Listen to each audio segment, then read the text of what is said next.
Tonight, you'll fall asleep, sure you'll wake up. Tomorrow, clean water will come out of your walls. Food will arrive without you having to kill it. If your body breaks, someone hands you a pill, and you get better. You are living through the safest stretch of time in the entire human story.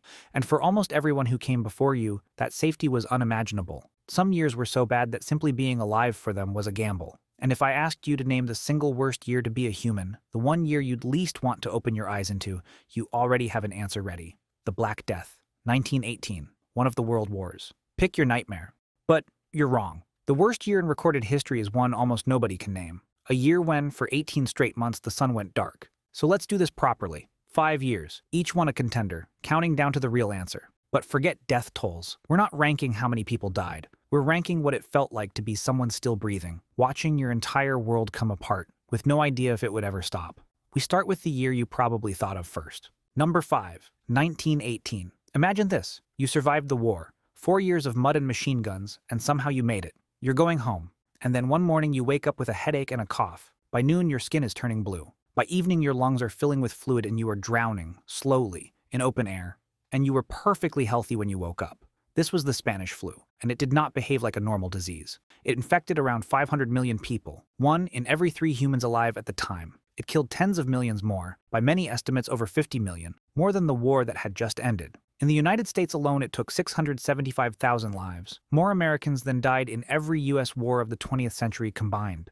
And it had a particular cruelty. It didn't prey on the old and weak. It haunted the young and the strong, because the healthier your immune system was, the harder it turned against your own body until it drowned you from the inside. That's why 1918 is most people's answer, the sheer scale of it. The way it arrived the very moment the world believed the worst was finally over. And yet, on this list, it is the least bad year we're going to talk about, because for all its horror, the people of the era knew what a virus was. They had hospitals. They had a world that was about to get better. 600 years earlier, none of that existed, and something crossed into Europe that didn't just kill people. It killed the belief that anyone, anywhere, was coming to help. Number 4, 1347. It starts as a black swelling in your armpit or your groin, a lump the size of an egg. Then comes the fever, then the coughing of blood.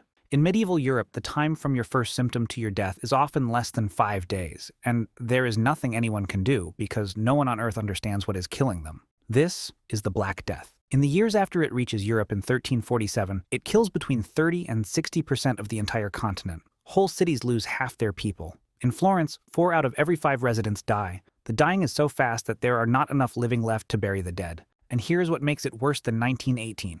The people of 1918 at least knew they were fighting a sickness. The people of 1347 had no idea. They blamed the wrath of God, or poisoned air, or their own neighbors, and burned those neighbors alive looking for someone to punish. It's one of the 2 years everyone guesses, and it is only number 4, because the plague was at least a thing with a shape. The next year had no enemy you could point at because it came from the sky. Number 3, 1816. It is June, and it is snowing. Not on a mountain, on your fields, on the crops you need to survive the winter. The temperature lurches from warm to freezing in a single afternoon. Frost kills your harvest in May, then again in July, and you have no idea why the sky has turned against you.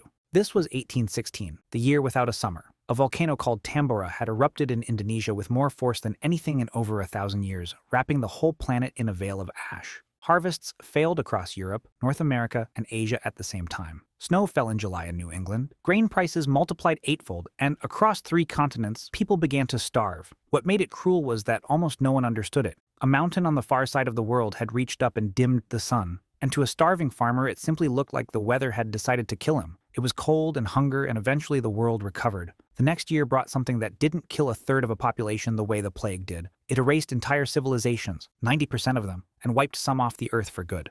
Number 2, 1520. You live in one of the largest cities on Earth, Tenochtitlan, a capital of stone temples and canals, home to 250,000 people. Then strangers arrive from across the sea, and within months your skin erupts in pustules. You burn with fever. You cannot eat, cannot move, cannot tend your dying family, because you are dying too. And it is not only you, it is almost everyone you have ever known, all at the same time. This was the smallpox epidemic of 1520. It came on European ships, and the people of the Americas had never met it. Their bodies had no defense at all. The first wave killed an estimated 5 to 8 million people in Mexico alone, including the Aztec emperor. Survivors described the dead lying in heaps, and it was only the start. Over the next century, disease would erase as much as 90% of the entire native population of the Americas. This is the worst demographic collapse in recorded history. Whole civilizations, with their languages and their gods, gone inside a single lifetime. So, why only number 2? Because as total as it was, it struck one part of the world. Everywhere else life carried on. There was just one year when the catastrophe didn't hit a region. It hit everyone, everywhere at once. Number 1, 536 AD. One morning, the sun rises and gives almost no light. It hangs in the sky like a dim blue disk you can stare straight at, in a world the color of permanent dusk. And it does not pass, not in a day, not in a week. For 18 months across the entire known world, the sun never properly shines. A Byzantine historian named Procopius lived through it and wrote that the sun gave its light, like the moon, during this whole year. We now know the cause. A colossal volcanic eruption, probably in Iceland, threw so much ash into the sky that it dimmed the sun across half the planet. Summer temperatures fell by up to 2.5 degrees Celsius. Crops failed everywhere at once. In Ireland, the records simply note a failure of bread for years. Snow fell in China in August. In the dark, millions began to starve. And then, while the world was already freezing and starving, the plague came. In 541, the plague of Justinian tore through the Mediterranean and killed an estimated 25 to 50 million people. The darkness, the famine, and one of the deadliest pandemics in history, all stacked on top of one another, in a world with no medicine and no way to know if the sun would ever come back. A Harvard historian, Michael McCormick, after studying 20 centuries of catastrophe, called 536 the beginning of one of the worst periods, maybe the single worst time, to be alive in all of human history, not because it killed the most people, but because for those living inside it, it must have felt exactly like the end of the world. The sky had gone out, the food was gone, and the dying had begun. You remember 1918. You remember the Black Death. But the year that may have been worse than either has no monument and no famous paintings, because the people who could have told us about it starved or died in the dark. A few of them only held on, in a cold they never chose, so that one day you could be here to turn the light back on.